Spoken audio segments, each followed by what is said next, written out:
Hi, everyone. Danielle and Matt Noyes here. Thanks for making the 1 Degree Outside Weather Network part of your daily routine, storms or sunshine. If you enjoy these videos, we invite you to become a member at patreon.com/1 Degree Outside. Support our mission of continuing to bring accurate weather forecasts and science insights to one and all.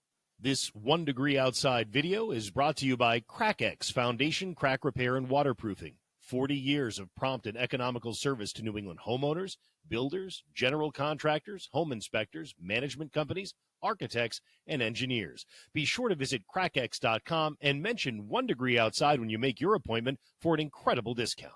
Thursday Insights here at the 1 Degree Outside Weather Network. Meteorologist Matt Noyes. We are going to do the deep dive into the next several days. There is so much weather going on here in New England. We're basically going back to winter in some parts of New England heading into the weekend. We've got fresh snow en route to northern New England. We've got an amazing front.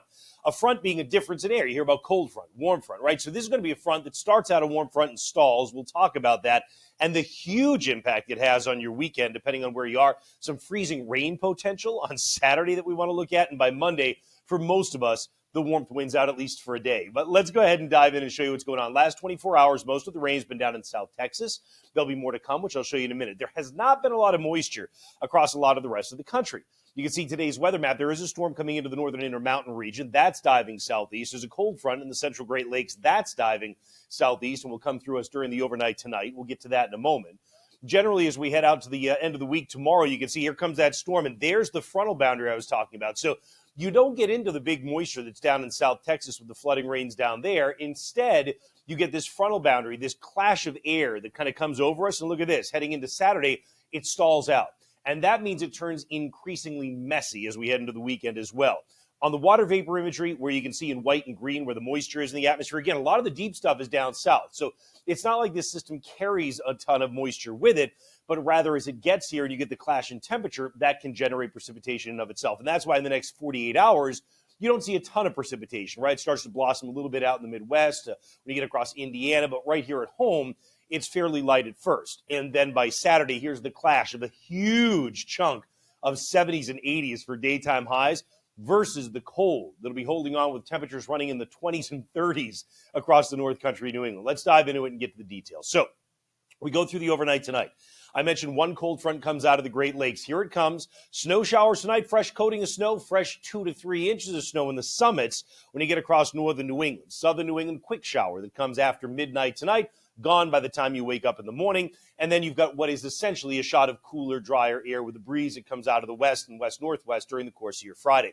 There'll be some clouds around. They won't produce any precipitation during the day, but then by the time we get to Friday night, particularly after 10 or 11 p.m., the chance of showers rises. We get into Saturday, and here is the mess. This is your frontal boundary, and the south side of it will get warmth. I'm going to show you how warm it gets in just a second. You got showers near that frontal boundary on Saturday morning at 7 a.m. You've got snow coming down in northern New England, and this pink zone will start as sleet and go over to a freezing rain. If I go through and I go to midday on Saturday, you can see that sleet expanding up into the mountains of northern New Hampshire, into central Maine as well. There'll be freezing rain through the lakes region on Saturday, even at midday. Farther south you come, the more you start to get into the warmth, the less you'll see in the way of rain. So actually the sun's going to break out in parts of Connecticut, maybe into parts of Rhode Island.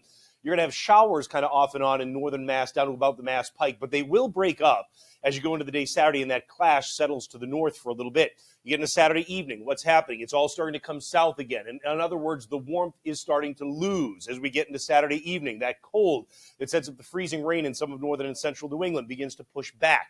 Showers return across southern New England as we get to late Saturday, Saturday evening and night. And Sunday morning, you start out with showers in a number of spots in southern New England as well. Notice the Cape and the Islands, Block Island, you may be a little bit more exempt. And then the farther north you go, still, there may be some freezing rain Saturday night into early on Sunday morning. I do think that during the day Sunday, the temperature warms at a lot of these spots. Will probably go over to raindrops. When you come into southern New England, we will get showers. The farther south you go, the closer to the warm air you are, perhaps the fewer showers you see, but plan on a showery day on Sunday. And again, as we get to the end of Sunday, you started to bring the sleet all the way up into northern Maine. And again, I mentioned, I think a lot of this area is going to just barely tip the scale, but tip the scale to raindrops during the day on Sunday. So Saturday looks probably to be the iciest of the days overall. Then as we get into Monday, there's that warmth winning out. There goes the warm front and the red line kind of coming through, and the temperatures respond as a result of that as well. We'll get to that here in just a second. So you say, okay, where do we land in terms of what we're going to see for snow and rain and ice? Let's go through it. We'll start out with overall precipitation. And again, at first, it's not much over the next 24 to 36 hours at all, but once you add in the weekend, that's when the amounts go up. It's going to be probably an inch in some spots of liquid equivalent. How much, if you melt it all down, comes from the sky? Generally, it's a half inch when you come down across southern New England, even less than that, significantly so when you get down to the south coast, where, again, you're more into the warm air. You don't have that same clash because this, as we mentioned, isn't carrying the moisture with it necessarily. It's generating the precipitation due to the warm and cold air clash. Here's the snow outlook going through, let's say, about Sunday afternoon. Thinking there's going to be an area that may pick up greater than 8 inches when you get into some of the purple. Now, here's the thing. We've talked about it before. This time of year, you've got a strong enough sun angle that, first of all, any even lightly treated roads will probably do okay during the day. The mountain passes, the back roads, a little bit different story. Second thing, it's hard to get snow to accumulate significantly during the day, but the temperature will be cold enough Friday night into Saturday morning to get it to stick so that even down to the lakes region, this is going to be kind of a wild card zone on how much you get. It is possible that you can tip the scale up over 2 inches if you can go with more snow that comes down Friday night to Saturday morning. I do think that during the day Sunday, it's hard to get to stick and you go over to freezing rain anyway. So that's why you don't see as much the farther south that you come. But the mountains get something out of it anyway. So the concern here becomes that freezing rain potential. And that's where someplace like the Lakes region, particularly Northern Lakes region through Plymouth, New Hampshire, then running up into parts of, let's say, the southern part of the Champlain Valley. These are going to be your zones that you're really going to watch for a light to potential moderate ice event. Now, it's a few days out. And admittedly, it's a matter of a degree or two when you get up into the upper level, low to mid levels of the atmosphere as to whether it's sleet or freezing rain. We think the greater sleet potential is going to be from the Whites up through Rangeley, Maine, after you get the snow. And then we think that in this zone that we've highlighted, this is the best chance of freezing rain, mostly lighter freezing rain. The farther south you go toward Manchester, Derry, Londonderry, that type of thing. So in terms of day by day, wait till you see the temperatures in the swing this weekend, okay? So we'll start out with Friday. You get temperatures running in the 50s for a lot of central and southern New England, the colder air in the north. But it gets better established as we get into Friday night. Temperatures dropping down below freezing in much of the northern half of New England. The showers starting to spread in, as I mentioned, after about 10 or 11 p.m.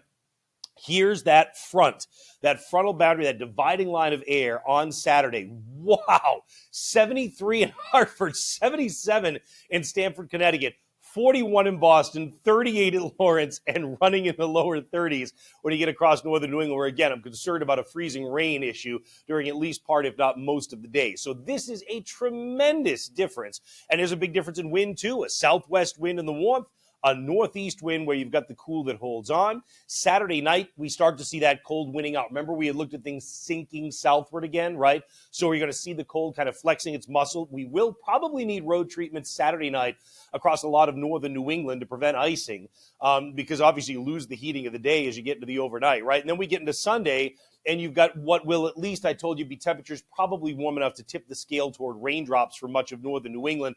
Not for everybody. Some of the mountains of Maine certainly would continue to sleet. Monday, see what I mean about the warmth winning out, and there'll still be some showers around. So it is a messy few days. As we get closer to it, I think tomorrow for our Friday insights and going out into the weekend, certainly we'll have a better idea of the precise details, but I've laid out as much as I can right here that we feel confident about for now.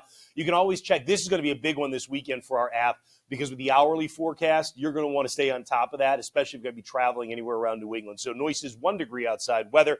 The app is on both the App Store and Google Play, and it is totally free. That's how it looks for now, but we will keep you posted. There'll be some important updates, I'd say, leading into this one to see if we can fine-tune things coming up at 1degreeoutside.com and on the home screen of the app.